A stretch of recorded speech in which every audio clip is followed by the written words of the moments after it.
Hello everyone. Just as some more people are arriving, I just wanted to mention that there is a Padlet that we've got associated with the webinar. I think you will have received a link to it in your prior email. We've certainly had people already posting on it. There's a bit.ly link and a QR code which should work if you hold your phone up. So it'd be great to start seeing people adding some ideas on there. And obviously the wheel is there. We're just going to give a bit of time for a few people to join.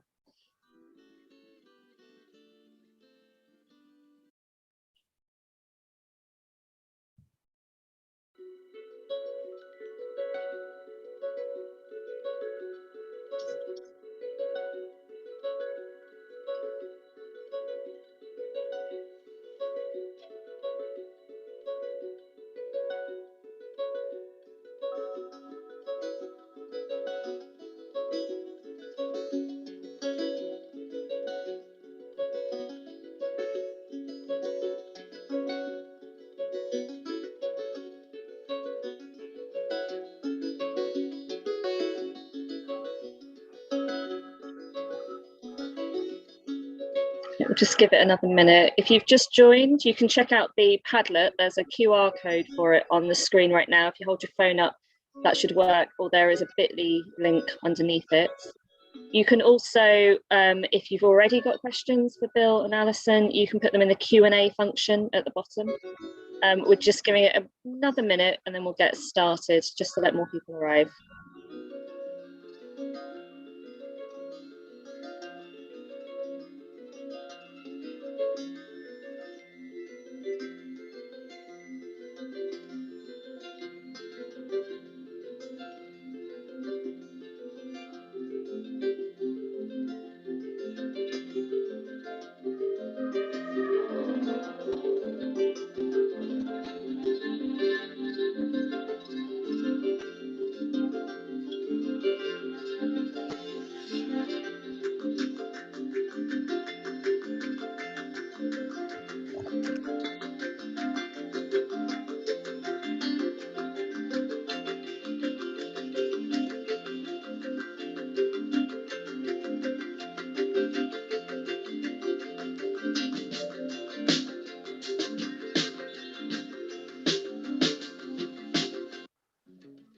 Okay, I'm just going to get started so that we can roughly keep to time.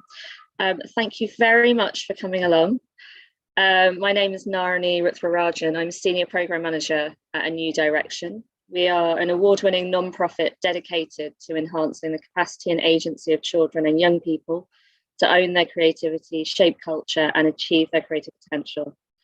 An essential part of this is supporting the workforce that strived so hard to ensure this for young people. Hence today's webinar to talk through 5 creative habits of mind developed by Professor Bill Lucas and colleagues at the University of Winchester. The question of what education is for is a fundamental one. And for us, it is about preparing you to participate, to engage in the world in a productive way for the world of work, for taking part in your community and for life in general. For us, therefore, creativity is an essential part of a young person's development and they have a right to learn this at school. The reason we are focusing on this model is that it breaks down creativity as a concept in a really useful way and helps us with a language that can help us all as educators to really ensure we are teaching young people to be creative and have creative habits that will allow this meaningful engagement with the world. Both speakers tonight have got a long experience on focusing on what it takes to ensure a real and relevant education for young people. Dame Alison Peacock is the CEO of the Chartered College of Teaching, the professional body for teachers. They work to celebrate, support and connect teachers to take pride in their profession and provide the best possible education for children and young people. Prior to her role at the Chartered College of Teaching, Alison was executive head teacher of the Roxham School in Hertfordshire. Her career has spanned primary, secondary and advisory roles. In 2018, she became an honorary fellow of Queen's College, Cambridge, and she is a visiting professor of both the University of Hertfordshire and Glasgow University. Bill Lucas is Professor of Learning and Director of the Centre for Real World Learning at the University of Winchester, which he founded with Professor Guy Claxton in 2008. He is an international academic advisor and speaker on the subjects of learning, change, creativity, healthcare improvement and leadership. In 2017, Bill was appointed by the OECD as co-chair of the Strategic Advisory Group for the 2021 PISA test of creative thinking. He is co-author of the Durham Commission's first report on creativity education in 2019 and is currently curating an online platform, Creativity Exchange for Arts Council England. There is a link to that Creativity Exchange on the Padlet. So before I hand over to Bill and Alison, I just wanted to go over a few bits of housekeeping. Just so everyone is clear on the agenda, Bill is going to take us through a short 15 minutes introduction to the foundations of the model, how it's being used around the world, and 4 principles for developing these habits in the classroom. This will be followed by a conversation between Alison and Bill. Tara Akeke, our programs assistant, will briefly explain further ways to work with us on creativity after that, and then there will be time to take your questions. The webinar is being streamed live and will be available as a recording on our website after the event. You can access captions using the link to Otter in the chat, I think, and also I think it might be on a slide, or I think we'll be putting it. Oh, there will be a link in the chat, sorry. Please do use the Q&A function to ask questions. It's the best way for us to find them. They sometimes get a bit lost in the chat. And we will try to get through as many as we can, but some might be answered in a follow-up after the event. And as I've mentioned a couple of times, there is a Padlet for you all to add to if you've got ideas you want to share with the others who are here and in future. The Padlet and the slides will be shared after the event. So with that, I will hand over to Bill. Thank you very much. It's wonderful to be with you and to be about to be in conversation with my friend Alison. Let me just do the thing I need to do, which is to share my slides and check that you can see those. Perhaps somebody can wave at me to let me know that you can. That's good. And I'll just change the settings so you can see them in a way that is conducive. I'm hoping that that all works now. And Naranee, perhaps you can just give me a thumbs up if that is all good. Thank you. So hold your horses now, because I'm going to give you a 15-minute tour of the world, really, trying to account for a challenge that I believe we all face, which is if we care about creativity, which I believe probably we do if we're on this call, making sure that we embed it consistently, thoroughly, imaginatively in schools is not as easy as some things that we face in life. So I'm going to take you on a tour of what the 5 habits are, what they look like, why they matter, who's doing interesting things. If you want to tweet at any stage during this, you can see Alison's address and mine at the bottom of that slide. I'll be focusing on how we got to the 5 habits, exemplifying them as they are being used across the world, stressing the way they unite us in a common language, as Naranee was saying, and highlighting 4 core principles. I'm drawing on quite a lot of things that I and my colleagues, Guy Claxton and Ellen Spencer, have written over the years. And here's a synthesis of those, focusing on those books that explore aspects of creativity, the most recent of which is Zest for Learning, of which I believe we need more than ever in schools that are being asked to do so many different things and really need to express the creativity of their young people. Now, it's not just me saying that creativity matters. If you look at the curriculum adopted by the World Economic Forum, you'll see it's there as one of a number of competencies, along with critical thinking and communication and collaboration. If you look at the OECD model, you'll see that it's similarly there, badged slightly differently as creativity and critical thinking skills. And you'll see there's a pattern to these kind of curricula, that they are expansive. Of course, they have at the top there the technical skills, the know what and know how of the core literacies. And of course, they have, we hope, on the left-hand side of your screen, all those other things that go to make up well-developed individuals. And specifically from the OECD's perspective, which has led much of the thinking here, a focus on creativity and critical thinking. The language you'll see is slightly different on these slides and slightly different in the way that I'll be using it, but I really don't think that matters because we're close enough. If I took you to my favorite country, sadly not being able to go there for a little bit now for obvious reasons, you'll see on their cube model of the curriculum, that as well as the vertical areas, the learning areas, what you might think of as disciplines, subject areas like science and history and geography, there's a horizontal strand called critical and creative thinking. And the Australians have mapped it out right from the age of 5 through to the age of 16, 17, showing what progression in critical and creative thinking looks like. That brings us to a challenge whenever we're talking about creativity. And that challenge is, what does it look like in a school? Indeed, who says things that can really resonate with us and are easy to understand about what it is? Is it elusive? Is it too elusive? Wind back the clock to 1999 and the celebrated Nazi report and the late and very much lamented Ken Robinson's work on this. And the definition offered to teachers was that it is imaginative activity fashioned so as to produce outcomes that are both original and of value.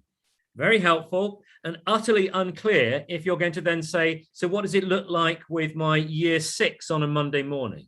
A helpful but still big picture way of thinking about this comes from Ron Bagetto and James Kaufman, and is their idea of there being mini C, that's what little children do the first thing they do anything, little c, everyday creativity. Actually, that was an idea of Anna Kraft's a few years earlier, about 8 years earlier than this.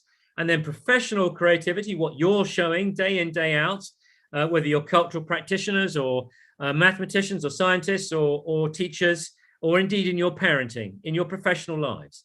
And then there's that very small number of people who are, as it were, geniuses. And we're not really thinking about them, although we're inspired by them. And so that leads us to a question. What do we mean by creativity and what does it look like in schools? And by the way, can you track progression? Can you evidence its progress? Can you, if you like, assess it?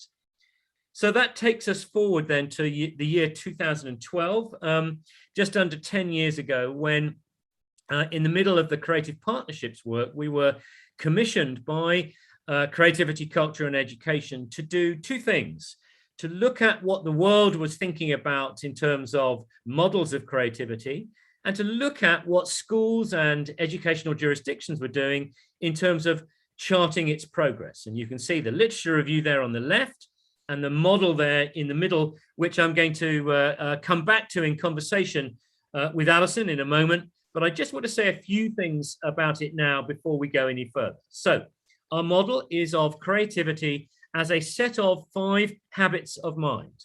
In other words, when we are creative, we are doing things which come to us after practice habitually, like making connections or enjoying wondering and questioning, or sticking with difficulty, or working with others appropriately and collaborating, or indeed reflecting critically. And you'll see those 5 habits, each one of those has a single word describing it. Let's take the example, quite a common one, the association with being imaginative, and then it has 3 sub-elements. In this case, playing with possibilities, enjoying possibility thinking, making connections, sometimes new connections, yoking one idea with another, and recognizing that sometimes we need to use our gut feel as well as what might be a more clinically derived view of whether that's good or bad or right or wrong. And each of these 5 habits has 3 elements, and each of them has come from the literature. So imaginative and inquisitive, I guess for many people are the stock in trade of what it is to be creative. The 3 that feature in the bottom part of the model, persistent, collaborative, and disciplined, are perhaps not always as commonly associated. Let me give you a quick tour of each of them. By persistent, we mean enjoying the fact that some things, many things that we learn, don't have one straight answer, so we need to tolerate uncertainty. There may be no answer, and it may be ambiguous, that it requires us to stick with difficulty, and that sometimes just to be able to stick with that difficulty means that we have to recognize that we're going to have a different view from our friends. Collaborative recognizes that much of human creativity, be it the solving of the human vaccine needed for pandemics, the Hadron Collider, the unraveling of the DNA genome, all of that happens collaboratively. And disciplined to make really clear from the literature that we can get more creative. It's not a question of just being born creative. There are skills and crafts that you can develop to help you become more creative. In our research, we undertook 2 field trials of the model we developed and of a number of assessment tools, mainly assessment for learning, formative assessment tools. Here's an example: a self-rating tool, a self-report, graphically illustrated, and schools that we work with. And we work with 6 schools in the first trial, 3 primaries, 3 secondary, and 11 in the second trial, 5 primaries and 6 secondary. All the schools were in England. And as a result of that, we tried a number of different ways of doing this, by the way. All good researchers know that some of the things they come up with are too complicated, and this was an example. We tried to suggest that you could show progression in each of the sub-habits, moving from awakening, accelerating, advancing, and adept. And teachers said, you know what, you probably can, but it's too complicated. And so we decided that that was probably not the way we wanted to go. Nevertheless, the research showed us that when teachers are given 5 clear habits with clear descriptions, it makes it a lot easier to know how to focus on the what of creativity. PISA, in its new test of 2022, although designed originally to be 2021, has used this definition, which I hope you can see has been influenced by the kind of ideas I've been describing to you. It's slightly longer because PISA is an inclusive body that tries to get as many ideas as possible wrapped up in this. You'll see in the top left-hand corner that it's proposed that some of the areas in which we investigate creativity might be in science. And I think that's a really interesting approach.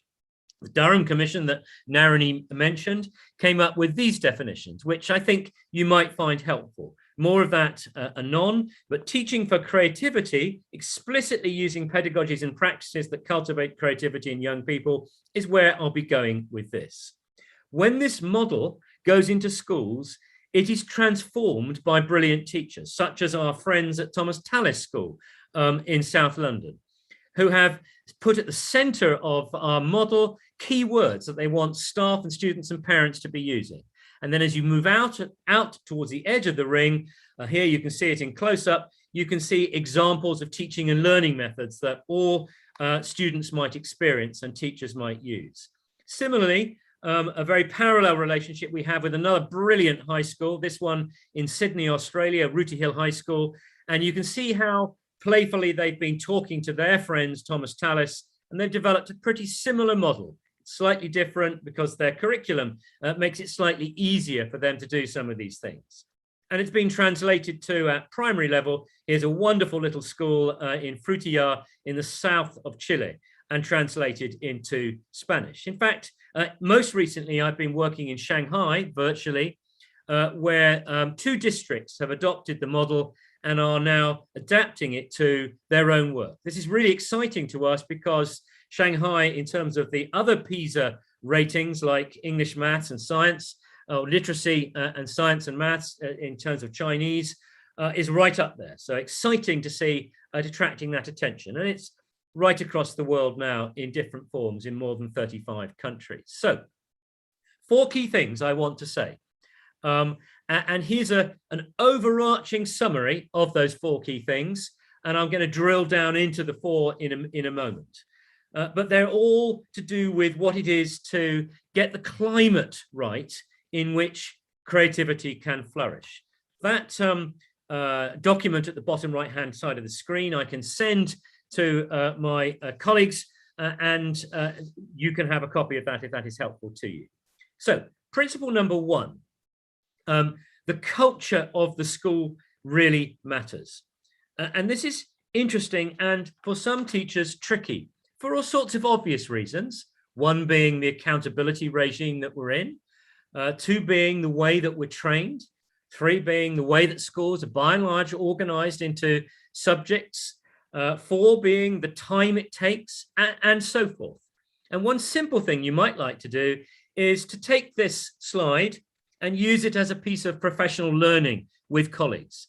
Invite colleagues to reflect on the degree to which they think those 10 statements are always true, or never true, or probably somewhere in between. colleagues I know find it difficult sometimes, especially in some subjects, to cope with the idea that there is an engaging task which does not have one right answer. Some colleagues too find it in an increasingly pressurized environment tricky to leave space for the unexpected, but vital that we do so. Be interested to know your views of those cultural, if you like, ecological principles and the degree to which that's something you're finding possible in your school. Secondly, if we've got a curriculum that is essentially dominated by subjects, then it's helpful to think in the metaphor of a split screen. The screen being split between what we're doing on one side of the screen, let's say in history, and what we're doing on the other side of the screen, let's say in developing the imagination of our young people. So if you were to look at this graphically, you'd be mixing and matching. How can I embed tolerating uncertainty in my drama lessons? How can I make an explicit feature of appropriate cooperation in my language work?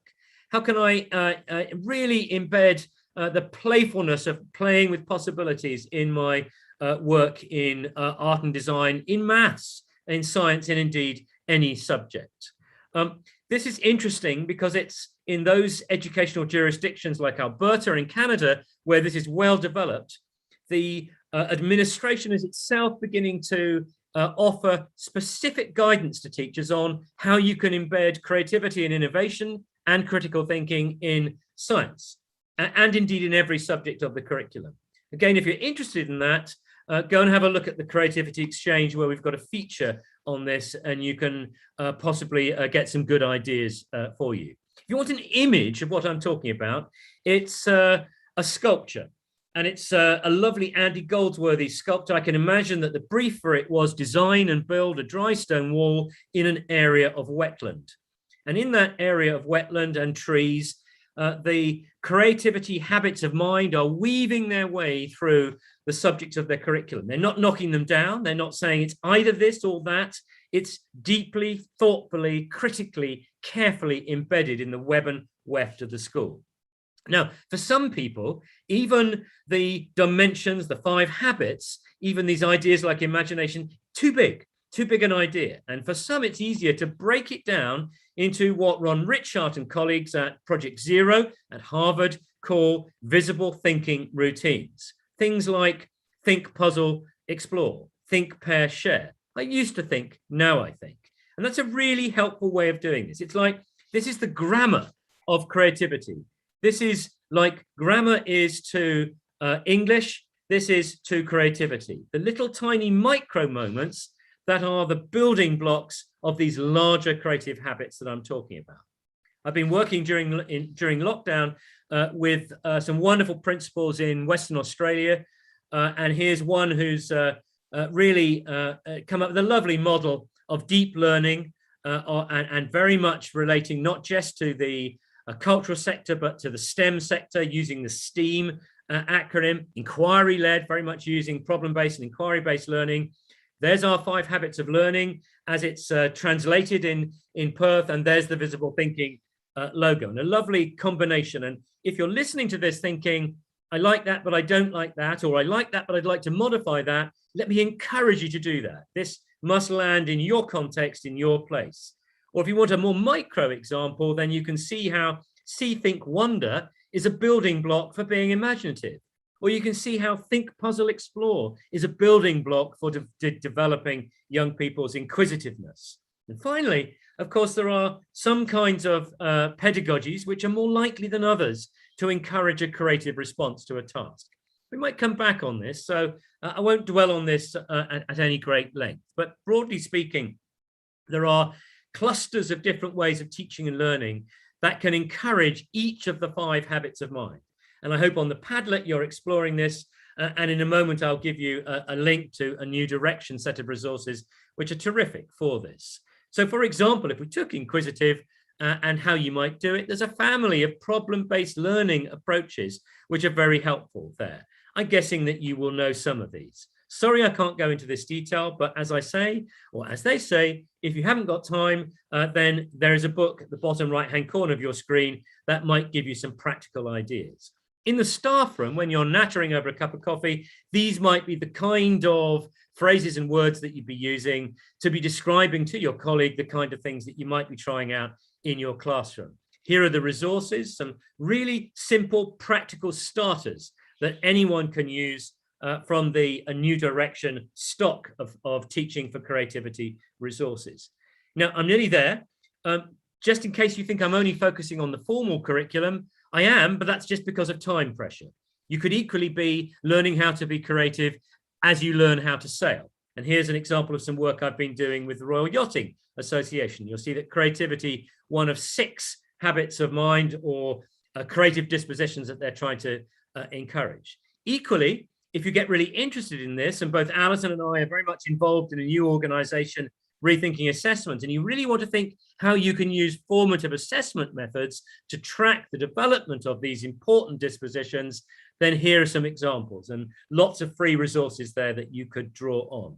At its simplest, this is about a dialogue between teacher and learner, inviting them with more precise language to say, can you show me evidence of how you are developing your imagination, of how you are developing your capacity to ask good questions and become a more inquisitive learner, and so forth. If you've not tried the Creativity Exchange, do go and have a look at it. If you've not come across the new funded creativity collaboratives, do go and have a look at those too. There will be lots and lots of ideas and a real positive direction in English education, I believe, sweeping its way through our schools very shortly.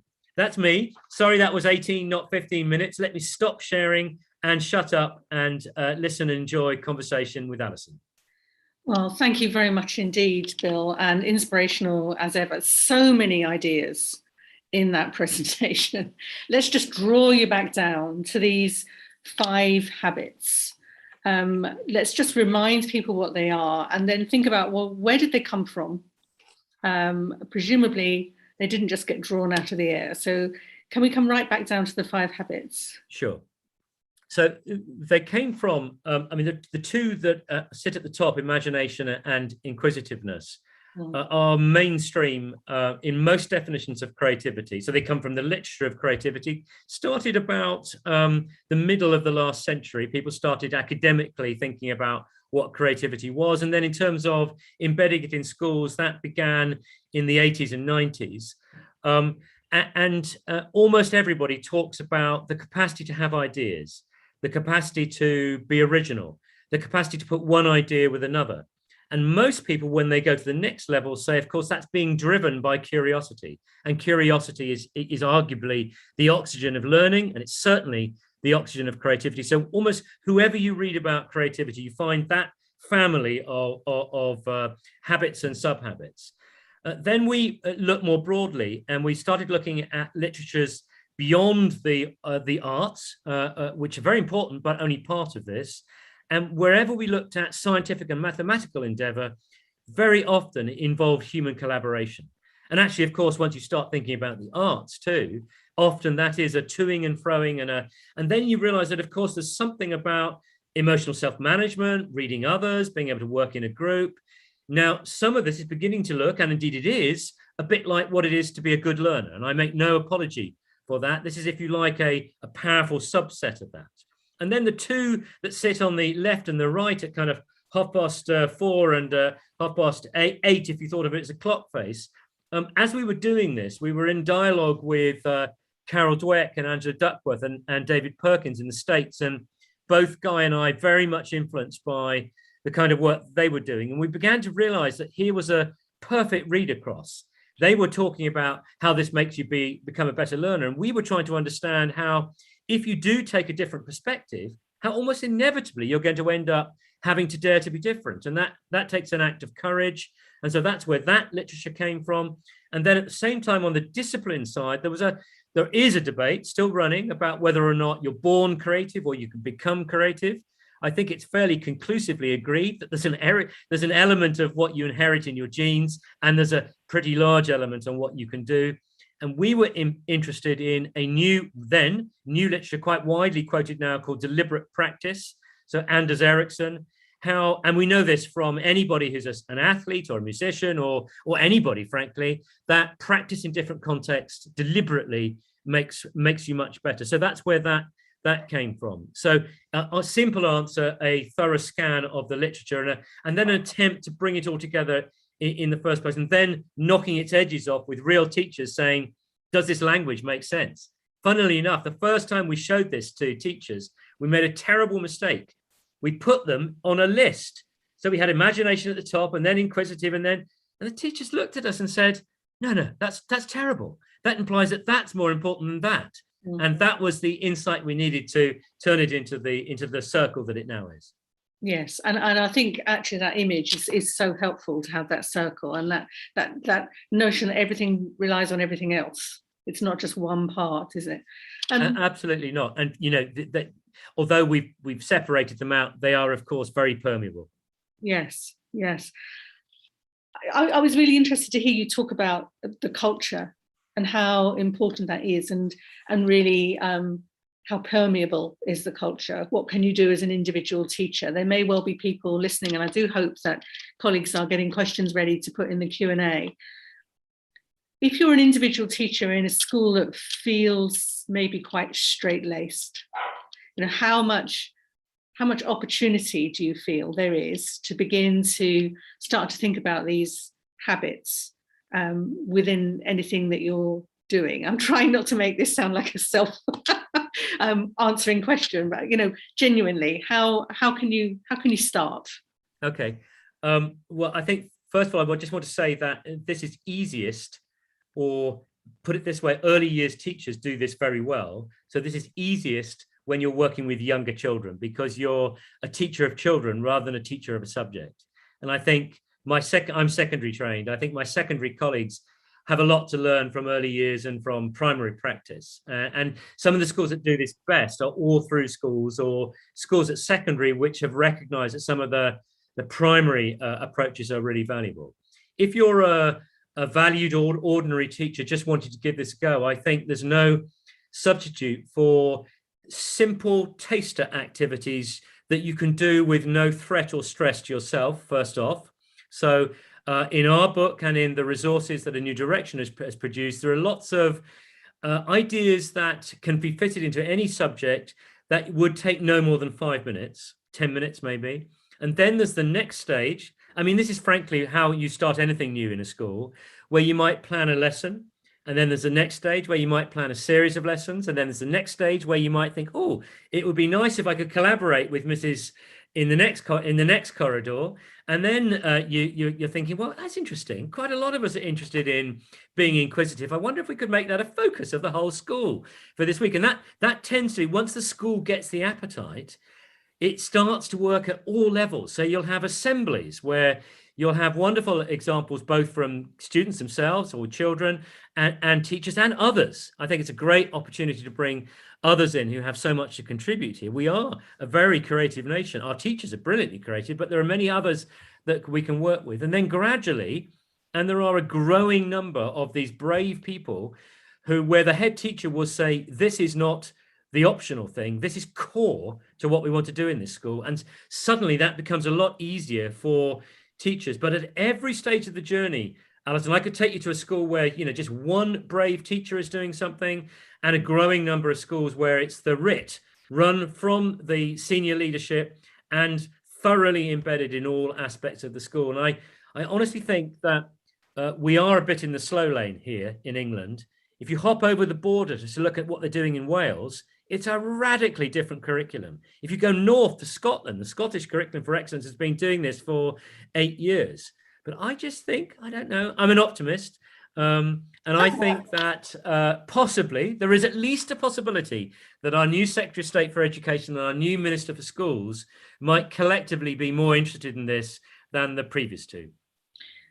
Yes, and I think breaking this down into 5 habits is a really helpful way of looking at it. Because if I just share very briefly an anecdote, when I was a head teacher, our school was a school of creativity. And if you're not careful, Others sort of look and think, well, I couldn't be a creative teacher because a creative teacher just has to have some sort of extra pizzazz, or they have to be artistic. They have to just be able to know what to do. In fact, I was visited by a head teacher who came to my office. She was quite a scary lady. And she said, I just want to talk to you, Alison, about this School of Creativity stuff that you're doing. And she said, I keep going around to my teachers. I've got quite a young staff. I go in at the end of the day and I say to them, get creative. And they just won't. And, the idea that you can just suddenly get creative, as opposed to breaking this down and thinking, well, what does it mean to encourage the imagination? What does it mean to encourage curiosity, to be inquisitive, to work in a collaborative way, to be disciplined, to keep trying? What does it mean to make sure that we are persistent, that we don't give up? These are the things I think that are far more accessible for teachers to begin to get hold of.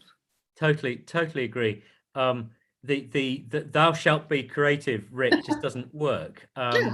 Although interestingly, there's a really good literature that putting some constraint into an environment does work. I think it was Peter Brook talking about the danger and the scariness of the empty space. And originally being, I was originally drama trained, and I learned very rapidly that you need a certain amount of scaffolding and structure. Not just for drama, but actually for any good learning. But then if you put a constraint, whether it's a formula or a particular form, if you're in literature, or a particular kind of primary source, if you're in history, that can be a very creative thing. So sometimes it's about the combination. I think also there's something deeply cultural about a school which sees itself, its relationship with the children, as one of a partnership. Now, I don't mean in any irresponsible way. We are in loco parentis. It is our responsibility. We are adults. I'm not talking about an imagined kind of Rousseau-esque landscape, but I am talking about a belief that we are not the only people with good ideas. And I think there is something that some people find that quite difficult. And I think I'd want to address that head on, that there is something here about understanding at the head teacher level, senior staff level, and teacher level, our own creativity too. Yes, I don't know if that resonates with you at all, Alison. Yeah, I mean, I think it completely does. And I think too often what's called pupil voice is misunderstood in schools. From my point of view, it's about co-agency. It's about the teachers' ideas, the young people's ideas, going on a journey together, doing something that is better than it would otherwise have been if it was just the teachers thinking. And it's also, you mentioned this earlier, it's about the capacity for young people to surprise us, because I think as soon as we allow ourselves to think we've got all the answers, even if we think they're creative answers, we need to be free, we need to be open to being surprised by what the youngsters can come up with, or the suggestions they may make, or the tangential kind of opportunities that arise from a particular form of curriculum thinking. Now, I've asked for people to put Q&A questions in the Q&A. We've got a question, so we must just look at this, and then hopefully we'll get more. There's a question here about, is there any evidence that being taught creativity leads young people to then engage in creative careers? Can you make any comments about that? I don't know is the comment I'd make, but I wanted to say, and it gives me an opportunity to say one just general thing. We talk about the creative industries, and sometimes we talk about the creative subjects, and I've got a real problem with that, because I think that every domain of life and every subject has the potential for creativity. I know where you're coming from in the question, though, and I think there are an established group of industries and often startup both for-profit and not-for-profit opportunities, and I can only surmise that there might be a connection, but I'm afraid I can't take you to that. The place where you might find that is Nesta, who've done some the National Endowment for Science, Technology and the Arts, who've done some terrific work in this kind of area. So I bet if you had a look at their site, you would find something on that. Thank you. I mean, I mean, the fact that it's emerging that there's likely to be fewer and fewer students studying A-level music, for example, surely must lead to a question mark about how we prepare our young people for future lives, for future creativity, whether it's through employment, but also just through their own kind of enjoyment of absolutely. I mean, there are some, and I would use design and technology, another example at the moment, you know, doing things with our hands, making things, making music, all those things that so readily cross over into your life, the kind of life-wide learning bit of your future life, seem to be so important. It seems to be to something as we get dragged down, not you, never, you're brilliantly positive about this, Alison, in the kind of catch-up rhetoric. It's all too easy to recognize or to forget that what we're talking about here, for me, is at least as important in terms of the expansive opportunities we're re-offering our children. And if we're thinking about the well-being agenda, which I think we've only just begun, both teacher and children and parents, I think we've only just begun to acknowledge, it seems to me, and there's a really good connection, by the way, between creativity and well-being. We explored that a little bit in the Durham Commission, and I've just explored this in some work that we'll publish in a couple of weeks' time. And it was Mihaly Csikszentmihalyi and his idea of the state of flow that first brought us this to our attention, that when he did a really simple experiment asking people to note when they were, when a sound went off, what they were doing, and then to score their level of happiness and to see what they were doing. And this correlation became very, very clear. I say sadly because he passed away just very recently, and he's a god of this field, has led to so many powerful, but that state of flow just gives you the clue, doesn't it? Yeah. I mean, when you're absorbed, when you're wrapped, when you're so into your learning that the bell goes and you want to stay, that's perfection. You were talking earlier on about culture, and somebody asked me once how, if I were an Ofsted inspector, which I'm not, but I was asked to evaluate on the 4-point scale the creativity of a school, what would I do? And I thought, and some kind of inspiration came to me, and I thought, well, I'd focus on questioning and curiosity, because I think that is so central. And I'd go and stand in every classroom, and I'd note down the number of questions that the teacher asked to which she or he did not know the answer. And then I tally that up, and the higher the number, the greater confidence. I mean, it was a silly answer, but in a sense it wasn't, because I'm drawing attention to the multifarious craft of asking good questions. So, you know, in teaching creative thinking, we talk about I wonder questions. We talk about philosophic questions like, I don't know, is it okay to bully a bully? Is a great question to ask a group of kids, or to more systematically to have a question of the week for different years where you're enjoying, and not always coming from teachers, coming from parents, coming from the children themselves, or just having a rubric that says, that's really interesting, can you explain how? And then, that's really interesting, can you explain why? And now these are essentially little adult thinking routines, which gradually weave their way into the fabric, a bit like that Andy Goldsworthy sculpture. And if you've got staff, colleagues who are embedding these 5 habits of mind, then it comes into everything in the curriculum. We've got comments in the chat about mathematics, for example, and how too often mathematics is not understood as a creative subject. And you mentioned science in your, you know, at the beginning when you were talking. Yeah. If you can't wonder why and give yourself time to really sort of theorize about what might be happening, how can you ever move forward in any of those subject domains without? Absolutely. And this is maybe going to be a bit controversial, I'm going to say now, and forgive me if you're a teacher in the first 10 years of your teaching life. But many of those teachers that I have the privilege to go and see describe a kind of initial teacher training or postgraduate teacher training, which had begun to constrain them into a certain way of teaching. And I think I sense that one of the good things about the evidence-based teaching and learning movement is that we're realizing actually that this imaginary, well-paced 3-part lesson with rather clunky, dull lesson objectives is enough to drive anyone away, and certainly is not going to engage. Now, that doesn't mean those ingredients don't need to be there. They do.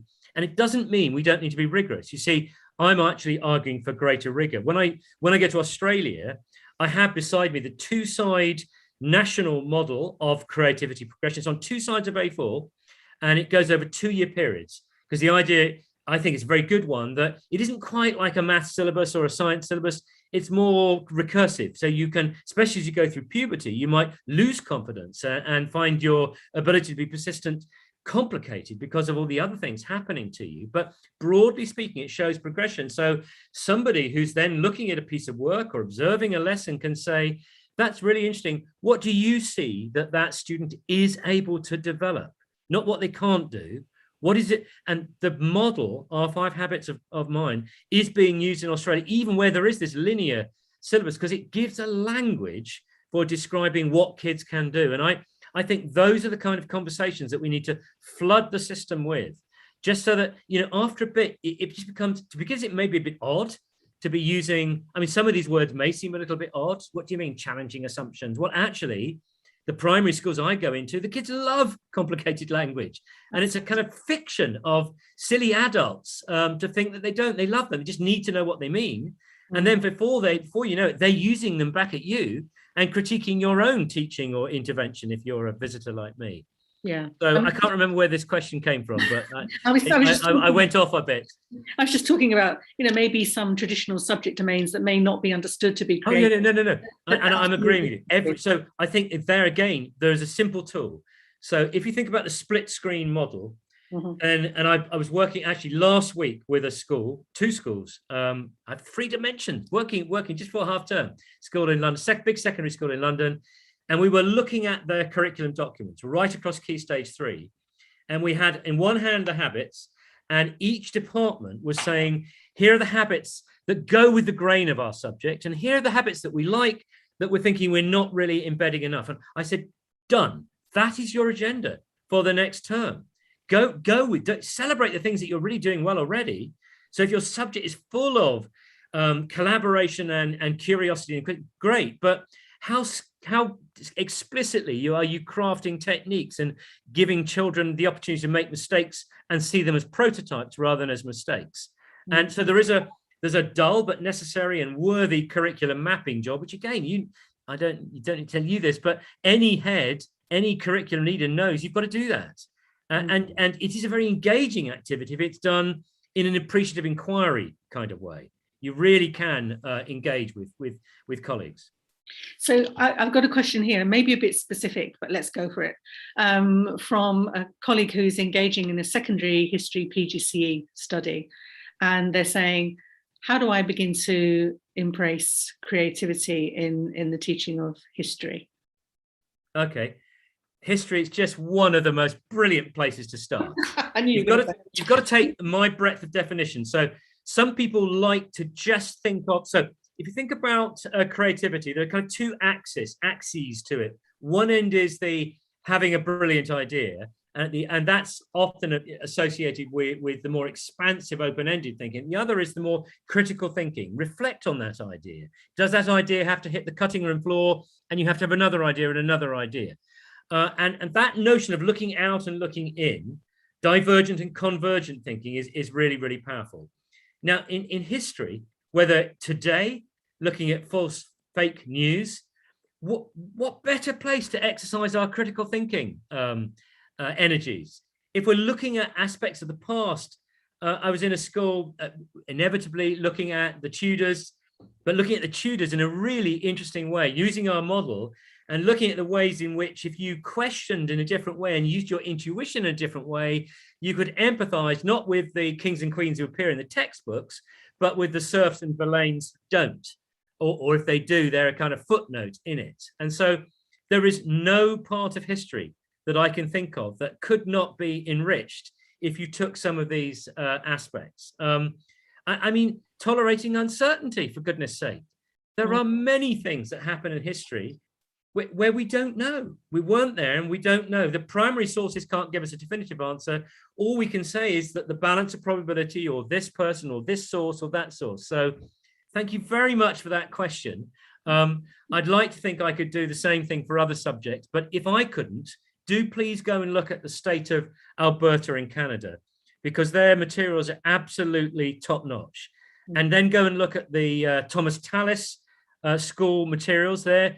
Talis Habits. If you Google that, they have a lovely online site where you can go and look at this, and do go and look at the materials that A New Direction has curated, because they're linked to subjects. So matching a habit or an element of a habit with the subject. Yeah, and it's so much about the approach that you take in the classroom, isn't it? And we I don't think we're asking anybody to be revolutionary overnight. We're just asking for an openness with the teacher's mind in terms of how they approach something. Yes. And you're quite right, it's about firing up that curiosity. If you've got a situation in the classroom where, however brilliant the scripted lesson may be that you've been told to deliver, it's falling flat and there is no curiosity and everybody's just going through the motions, learning isn't going to take place, is it? It's just not. No. So there's so much about what you've been saying, Bill, that is, I think, just fundamental to high quality, exciting teaching and learning, but also rigorous teaching and learning. You're quite right. Yeah. It's not about an either or. It's about just making sure that whatever it is that we're talking about, whatever we're teaching, whatever we're approaching, there's a spark. And absolutely. It's a spark of imagination. It's a spark of, I wonder why, what might happen. It's that kind of atmosphere that you want to create perpetually, isn't it, in a classroom? One of the really interesting debates we had in the Durham Commission was the relationship between creativity and knowledge and creativity and standards. And I think, and this is really important in the current climate that we're in, there is a debate going on about whether creativity is domain general. That's to say you can just be creative and wherever you rock up, you are similarly creative, or whether it's domain specific. There are very fair-minded treatments of that. And I think common sense would suggest it's both. And I'm increasingly interested in what creativity looks and feels like in different domains, both formal domains like subjects and in the co-curriculum or extracurriculum or community work or your extracurricular science or arts work that you're doing. And I think that's really important. But I think there is a growing sense amongst us that certainly critical thinking and some of the Education Endowment Foundation reviews of philosophy for children show performance gains of a conventional kind in numeracy and literacy, where critical thinking is part of, or philosophy for children, it's a version of that. With creativity, I think you and I both know, Alison, and that's why we're interested in rethinking assessment. If by definition, success is thinking of something that somebody else hasn't thought of, then producing the mark scheme for it is tricky. And that's why in the PISA test, what we do is we develop a scenario to which there is no one right answer. And a bit like in maths, remember, show your workings, 1 mark. Now what's the answer? 1 mark if it's correct. So with creativity, I think this is about making the creative processes visible and seeing how you adapt when you hit a roadblock. So if your sat-nav takes you to a road that no longer exists, do you A, go to pieces, B, scrabble around for your dog-eared old map, or C, stop and look into some other electronic device, and D, figure it out by getting out of the car and asking, etc. So that opportunity. So ultimately, creativity is being able to have a good idea when you need one. I'm absolutely convinced of that. That's at its core minimum.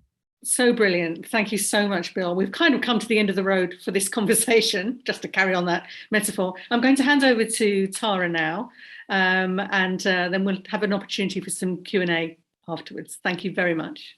Thank you, Alison. Hi there. Thank you so much, Alison, and thank you, Bill. Hi, so my name is Tara and I am a programmes assistant at A New Direction.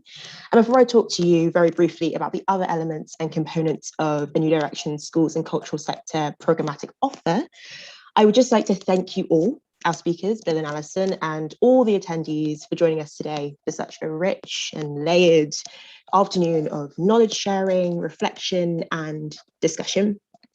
So, moving on to the more from A New Direction and what we can offer you. So as you can see on the slide here, we have a range of resources that are located within, embedded within, and will help you apply some of the things, some of the elements that Bill and Alison have spoken about in regards to teaching for creativity. These include the lesson plans, and we've released a couple of different tranches, and we intend to release another one in 2022. And as Bill has already made reference to, these are all cross-curricular. So they take the creative habits of mind and apply them to different and very specific subject areas.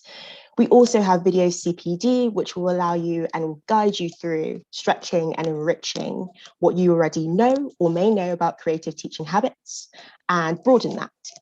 And also, if you are a school on your ArtSmark journey, the ArtSmark framework and the Teaching for Creativity framework are and can be in very healthy alignment. So we'd recommend that you have a look at what we can offer in terms of ArtSmark support and see if there are any overlaps between ArtSmark and also Teaching for Creativity, because there are myriad, but it's all about finding the right ones for you and your school. And in addition, we've released a set of taster cards, well, a couple of different sets of taster cards. They are specifically for different key stage areas. So we have the primary ones and we also have secondary ones. And these taster cards distill the major components of the Teaching for Creativity framework and turn them into fun, bite-sized activities that are designed to get young people thinking and applying the creative habits in ways that feel both comfortable but also at times challenging, allowing for the balance between stretch, flex, and comfort. Next slide, please. Thank you very much. We also have a sounding board, which offers a space for educators across the range of educational settings to engage with one another and to engage with us. And it's also a primary opportunity and space for us to listen to you and to understand more about what you need from A New Direction and other organizations like us and cultural organizations that we work with. Lookup is our directory, which helps you navigate, search, and engage with the city's vast cultural offer. We also offer Arts Award support, as mentioned, in alignment and alongside ArtSmark support. And the creative teaching community is a new online space that we have created in order to support educators across a variety of settings. And that includes teachers, teaching assistants, and support staff to share resources, get advice, trade best practice, and connect with one another in a space where the shared love of the arts, creativity, and culture are held in great esteem. So members of the CTC will also benefit from early access to A&D's resources and events, as well as opportunities to help shape our work with schools. It's free to join, and we hope to grow it into a freeing and supportive and informative community, especially needed right now at such a challenging and isolating time for us all and all of us, particularly within educational settings and cultural settings, of course. We'll post a link to join the CTC in the chat shortly. And of course, if you'd like to continue the conversation, so artfully begun today by Bill and by Alison, amongst so many other different conversational strands, all very important, please do join the CTC today. And finally, we also have blogs on our website. Earlier in the year, we've published a variety of blogs over the course of New Direction's existence, but in the year, we've published some really great roundups, some resources, some boredom busters in the summer to help educators and also families with combating boredom over the course of half-term breaks and summertimes. And finally, you can, of course, sign up to our e-newsletter. So that's all from me, and I'm going to pass over to Naranee now. So I just want to say a huge thank you both to Bill and to Alison. The conversation has been very much appreciated in the chat. I don't know if you've had time to notice that, but there's been a lot of appreciation how I think it's really helping people feel motivated again, remotivated. Quite a lot of student teachers, which is nice to see, who are also finding this a really helpful discussion. Also just wanted to say a huge thanks to everyone who turned up today and is taking the time. We would always love to hear from you. If you've got any ideas, if you've got anything you'd like us to support you with, or any suggestions or feedback, especially if you've used any of our resources, any of the taster cards or lesson plans, it always helps us improve the ones we're doing and developing next. So with that, I will just wish everyone a wonderful evening and thank Bill and Alison yet again.